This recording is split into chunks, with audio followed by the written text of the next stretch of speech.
Hello my dear student, welcome back to learn and grow. അപ്പോൾ ഇന്ന് നമ്മൾ discuss ചെയ്യാൻ പോകുന്നത് ക്ലാസ് 7 7ാം ക്ലാസ്സിലെ മലയാളം. ഓക്കെ, അപ്പോൾ മലയാളത്തിൻ്റെ എക്സാം എല്ലാവരും പഠിച്ച് റെഡി ആയിട്ട് ഇരിക്കുകയായിരിക്കും അല്ലേ? അപ്പോൾ അതിൻ്റെ ഒരു മോഡൽ ക്വസ്റ്റ്യൻ പേപ്പർ നമ്മൾക്കിന്ന് ട്രൈ ചെയ്താലോ? മലയാളത്തിൽ ഇംഗ്ലീഷ് ഹിന്ദി പോലെ തന്നെ ആദ്യം ഒരു പാരഗ്രാഫ് വന്നിട്ട് അതിനെ ചുറ്റിപ്പറ്റിയുള്ള കുറച്ച് ക്വസ്റ്റ്യൻസ് ചോദിക്കും അല്ലേ? അപ്പോൾ ഞാനത് ഇതിൻ്റെ അവസാനം കൊടുക്കാം. ആദ്യം നമ്മൾക്ക് പ്രവർത്തനം 2 നോക്കാം. ഓക്കെ, രണ്ടാമത്തെ പ്രവർത്തനം നോക്കാം. കഥാപാത്ര നിരൂപണം. ഓക്കെ, മജീദ് മജീദിയുടെ സ്വർഗത്തിലെ കുട്ടികൾ എന്ന സിനിമ നിങ്ങൾ കണ്ടില്ലേ? ആ പാഠഭാഗത്തിലെ കേന്ദ്ര കഥാപാത്രമായ അലിയെ നിങ്ങൾക്ക് ഇഷ്ടമായിട്ടില്ലേ?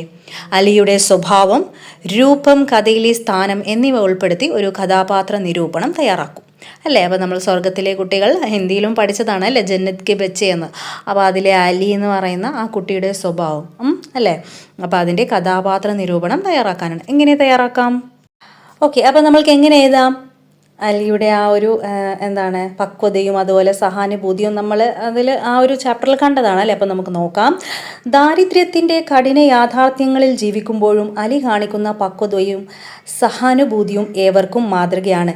വീട്ടിലെ സാമ്പത്തിക ബുദ്ധിമുട്ടുകളെക്കുറിച്ച് വ്യക്തമായി ബോധമുള്ള അലി ഷൂ നഷ്ടപ്പെട്ട കാര്യം വീട്ടിൽ പറയാൻ മടിക്കുന്നു. കാരണം പുതിയ ഒരെണ്ണം വാങ്ങാനുള്ള പണം വീട്ടിൽ നിന്ന് അവനറിയാം അല്ലേ? എങ്കിലും ഷൂസ് ഇല്ലാത്തതിനാൽ സാറ വിഷമിക്കരുത് എന്ന് അവന് നിർബന്ധമുണ്ട്. ആരാണ് സാറ? അവൻ്റെ സിസ്റ്ററാണ് അല്ലേ? സ്വന്തം കാര്യം പോലും നോക്കാതെ അവളെ വിഷമിപ്പിക്കാതിരിക്കാൻ അലി ശ്രമിക്കുന്നു. ഷൂസിന് വേണ്ടി സ്വന്തം സ്കൂളിൽ വൈകി എത്തേണ്ടി വരുന്നു, ശിക്ഷ വാങ്ങുന്നു, ഓട്ട മത്സരത്തിൽ പങ്കെടുക്കുന്നു. ഇതെല്ലാം കുടുംബത്തോടുള്ള അവൻ്റെ സ്നേഹവും ഉത്തരവാദിത്തവും വെളിവാക്കുന്നു. തങ്ങളുടെ ബുദ്ധിമുട്ടുകൾക്കിടയിലും മറ്റുള്ളവരുടെ വേദന മനസ്സിലാക്കാനും അവരെ സഹായിക്കാനുമുള്ള അലിയുടെ മനസ്ഥിതി എടുത്തു പറയേണ്ട ഒന്നാണ്. സാറയുടെ നഷ്ടപ്പെട്ട ഷൂസ് മറ്റൊരു കുട്ടിയുടെ കൈവശം ഉള്ള വിവരം അറിയുമ്പോഴും ആ കുട്ടിക്ക് അപമാനം ഉണ്ടാവരുത് എന്ന ചിന്തയാണ് മനസ്സിലേക്ക് ആദ്യം വരുന്നത്. ആ കുട്ടിയുടെ വീട്ടിലെ അവസ്ഥ തങ്ങളെക്കാൾ ദയനീയമാണെന്ന് മനസ്സിലാക്കുന്ന അലിയും സഹോദരിയും ഷൂസ് തിരികെ എടുക്കാതെ മടങ്ങുന്നു. ദാരിദ്ര്യത്തിൻ്റെ കഠിനതയിലും മനുഷ്യർക്ക് നന്മയും സ്നേഹവും പ്രകാശിപ്പിക്കാൻ കഴിയും എന്നതിൻ്റെ നേർചിത്രമാണ് അലി അല്ലേ? അപ്പം നമുക്ക് ഇവിടെ നോക്കാം. പൂർണ്ണമായ ആശയം കിട്ടുന്ന രീതിയിൽ വാക്യം ശരിയാക്കി എഴുതുക. ആ കുട്ടി പിതാവ് ഒരു അന്ധയാചകനാണ്. ഇവിടെ ഈ സെൻറ്റൻസ് പൂർണ്ണമല്ല അല്ലേ? ഈ വാക്ക് പൂർണ്ണമല്ല. അപ്പോൾ എങ്ങനെയാണ് നമ്മൾക്കത് ശരിയായ വാക്കാക്കി എഴുതുക? ആ കുട്ടിയുടെ പിതാവ് അല്ലേ? ആ കുട്ടിയുടെ പിതാവ് ഒരു അന്ധയാചകനാണ്, അല്ലെങ്കിൽ ആ കുട്ടിയുടെ പിതാവ് ഒരു അന്ധനായ യാചകനാണ് എന്നും വേണമെങ്കിലും കൂടി എഴുതാം. നോക്കിയ മാതൃക ഒറ്റ പദമാക്കാണ് കേട്ടോ. മരത്തിൻ്റെ കൊമ്പ് മരക്കൊമ്പ്. അപ്പോൾ പുഴയുടെ ഓരം പുഴയോരം അല്ലേ? പുഴയോരം. ഇനി നെക്സ്റ്റ് നോക്കാം. ഇവിടെ ഒരു കാർട്ടൂൺ ഉണ്ട് കേട്ടോ. ഈ കാർട്ടൂണ് വിശകലനം ചെയ്യാനാണ്. നോക്കിയേ.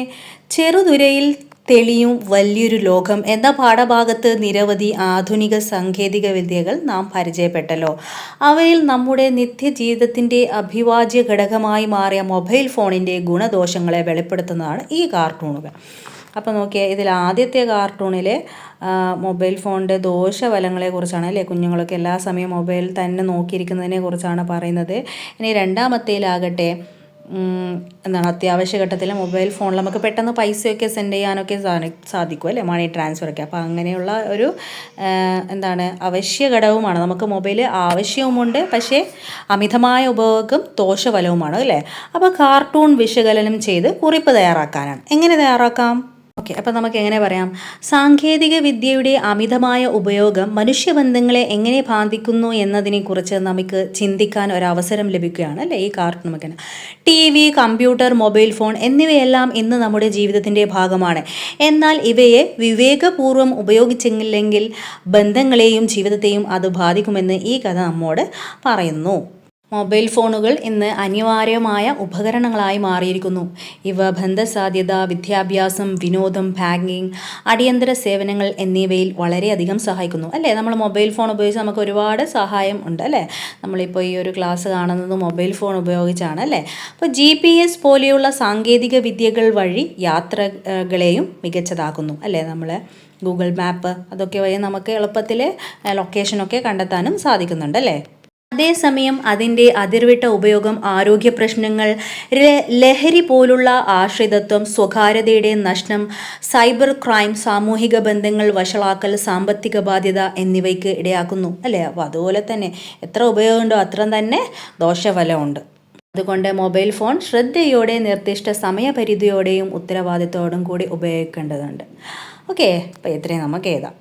മനുഷ്യൻ്റെ ചിന്താശേഷിയും പെരുമാറ്റവും അനുകരിക്കാൻ കഴിയുന്ന നൂതന സാങ്കേതിക വിദ്യ ഏതാണ്? മനുഷ്യൻ്റെ ചിന്താശേഷിയും ഒക്കെ അനുകരിക്കാൻ പറ്റുന്നത് ആർട്ടിഫിഷ്യൽ ഇൻ്റലിജൻസ് അല്ലേ?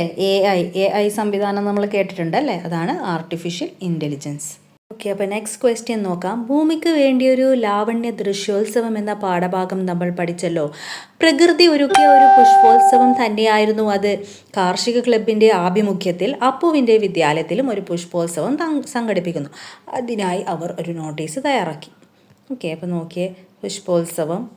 അപ്പോൾ ഇതിന് എന്താണ്, നമുക്ക് കുറേ ക്ലൂസൊക്കെ തന്നിട്ടുണ്ട് അല്ലേ? ഇതിന് നോട്ടീസാണ്. അപ്പോൾ ഈ നോട്ടീസ് യൂസ് ചെയ്ത് നമുക്ക് എന്ത് ചെയ്യണം? ഒരു പത്രവാർത്ത തയ്യാറാക്കണം. പിറ്റേ ദിവസത്തെ പത്രങ്ങളിൽ പുഷ്പോത്സവത്തിൻ്റെ വാർത്ത വന്നു, നിങ്ങൾ പത്രപ്രവർത്തനം തയ്യാറാക്കാൻ. ഓക്കെ, അപ്പോൾ ഇതൊക്കെ യൂസ് ചെയ്തിട്ട് വേണം, എന്താണ് അതിൽ കൊടുത്തിട്ടുണ്ട്, ഗവൺമെൻറ് UP സ്കൂൾ പെരുവണ്ണാപുരത്തെ വിദ്യാർത്ഥികൾ തങ്ങൾ വീട്ടിൽ വളർത്തിയ പൂച്ചെടികളും പല വൃക്ഷത്തൈകളും അണിനിരത്തിക്കൊണ്ട് വർണ്ണാഭമായ ഒരു പുഷ്പോത്സവം സംഘടിപ്പിക്കുന്നു. ഓക്കെ, അപ്പോൾ അത് ഏത് ഡേറ്റാണ്, എവിടെ വെച്ചിട്ടാണ് അത് സംഘടിപ്പിച്ചത്? സ്കൂൾ അങ്കണം അല്ലേ? ഉദ്ഘാടനം പഞ്ചായത്ത് പ്രസിഡന്റ്, മുഖ്യാതിഥി പരിസ്ഥിതി പ്രവർത്തകൻ N നസീർ. അപ്പോൾ ഇതൊക്കെ നിങ്ങൾ എഴുതിയിട്ട് ഒരു പത്രവാർത്ത തയ്യാറാക്കണം. നമുക്ക് പത്രവാർത്ത എങ്ങനെയാണ്? പെരുവണ്ണാപുരം. ഗവൺമെൻറ് UP സ്കൂൾ പെരുവണ്ണാപുരത്തെ വിദ്യാർത്ഥികൾ തങ്ങളുടെ വീട്ടിൽ വളർത്തിയ പൂച്ചെടികളും ഫലവൃക്ഷത്തൈകളും അണിനിരത്തി വിപുലമായ പുഷ്പോത്സവം സംഘടിപ്പിച്ചു. പ്രകൃതിയോടുള്ള സ്നേഹവും പരിസ്ഥിതി സംരക്ഷണത്തിൻ്റെ പ്രാധാന്യവും കുട്ടികളിൽ വളർത്തുന്നതിനായി സംഘടിപ്പിച്ച ഈ പരിപാടി ഏറെ ശ്രദ്ധേയമായി. വിജ്ഞാനത്തിൻ്റെയും സൗന്ദര്യത്തിൻ്റെയും സമന്വയം പുഷ്പോത്സവത്തിൻ്റെ ഉദ്ഘാടനം പഞ്ചായത്ത് പ്രസിഡന്റ് നിർവഹിച്ചു. ഇതിൻ്റെ മുഖ്യ അതിഥിയെ എഴുതാൻ ഞാൻ വിട്ടുപോയിട്ടുണ്ട്. മുഖ്യ അതിഥിയായ പരിസ്ഥിതി പ്രവർത്തകൻ നസീർ ഉണ്ടായിരുന്നു അല്ലേ? പിന്നെ സ്കൂൾ പ്രധാന അധ്യാപകർ, PTA അംഗങ്ങൾ, അധ്യാപകർ, രക്ഷിതാക്കൾ, വിദ്യാർത്ഥികൾ തുടങ്ങിയവർ ഉത്സവത്തിൽ സജീവമായി പങ്കെടുത്തു. പൂക്കളെക്കുറിച്ചുള്ള വിജ്ഞാനം വളർത്തുകയും പരിസ്ഥിതി സംരക്ഷണ സന്ദേശം പ്രചരിപ്പിക്കുകയും ചെയ്യുക എന്നതാണ് ഈ പരിപാടിയുടെ പ്രധാന ലക്ഷ്യമെന്ന് സംഘാടകർ പറഞ്ഞു. ഓക്കെ, അപ്പോൾ ഇതുപോലെ വേണം നിങ്ങൾ ന്യൂസ് റിപ്പോർട്ട് തയ്യാറാക്കാനായിട്ട്. പിന്നെ ലാസ്റ്റായിട്ട് നമുക്കിത് നോക്കാം. ആദ്യത്തെ പ്രവർത്തനം കേട്ടോ. പാരഗ്രാഫ് തന്നിട്ട് അതിൽ നിന്നുള്ള ക്വസ്റ്റ്യൻസ് നോക്കാം. പ്രപഞ്ച പ്രതിഭാസങ്ങളുടെ മുമ്പിൽ എന്നും കൂപ്പുകൈയുമായ വിസ്മയം തുളുമ്പുന്ന കണ്ണുകളോടെ നിന്നു പോയിട്ടുണ്ട് മനുഷ്യൻ. തന്നിൽ വിസ്മയം തീർത്ത കാണാ കാഴ്ചകളുടെ പൊരുൾ അറിയാനുള്ള അദമ്യമായ ആവേശം അവൻ്റെ ഉള്ളിൽ എന്നും തിരയടിച്ചിട്ടുണ്ട്. മഴ പെയ്യുമ്പോഴും കാറ്റ് മുളങ്കാടുകളെ കുലുക്കിയുയർത്തിയിടുമ്പോഴും പുഴ ചിലങ്ക കെട്ടി ഒഴുകുമ്പോഴും ആകാശത്ത് വിടരുന്ന അനന്തകോടി നക്ഷത്രങ്ങൾ ദീപാവലികൾ തീർക്കുമ്പോഴും വിടർന്ന കണ്ണുകളുമായി മനുഷ്യർ നിന്നുപോയിട്ടുണ്ട്. അപ്പോഴും അങ്ങകലെ അമ്പിളിക്ക് ഒരു നാടുണ്ടെന്നും അവിടുത്തെ കാഴ്ചകൾ കാണണമെന്നും മോഹിച്ചിരുന്നു അവൻ. അത്തരമൊരു സ്വപ്നത്തിൻ്റെ സാക്ഷാത്കാരമായിരിക്കാം പിൽക്കാലത്തെ ചന്ദ്രയാത്രകൾക്കു പിന്നിൽ.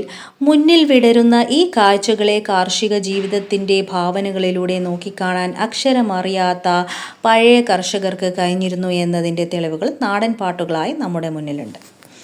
അപ്പോൾ ഇതാണ് ഇതിനെ ബേസ് ചെയ്തിട്ട് ക്വസ്റ്റ്യൻ നോക്കാം. മനുഷ്യന് കൂപ്പുകൈയുമായി വിസ്മയം തുളുമ്പുന്ന കണ്ണുകളോടെ നിന്നിട്ടുള്ളത് എന്തിനു മുന്നിലാണ്? എന്തിനു മുന്നിലാണ്? അവിടെ കൊടുത്തു പോയിട്ടുണ്ട് അല്ലേ? പ്രപഞ്ച പ്രതിഭാസങ്ങളുടെ മുമ്പിൽ. അപ്പോൾ പ്രപഞ്ച വിസ്മയങ്ങളുടെ മുന്നിൽ എന്ന് എഴുതാം. എങ്ങനെയാണ് പുഴ ഒഴുകുന്നത്? മുളങ്കാടുകളെ കുലുക്കി ദീപാവലികൾ തീർത്ത് ചിലങ്ക കെട്ടി. പുഴ ചിലങ്ക കൊട്ടി ഒഴുകുന്നു എന്നാണ് പറഞ്ഞത് അല്ലേ?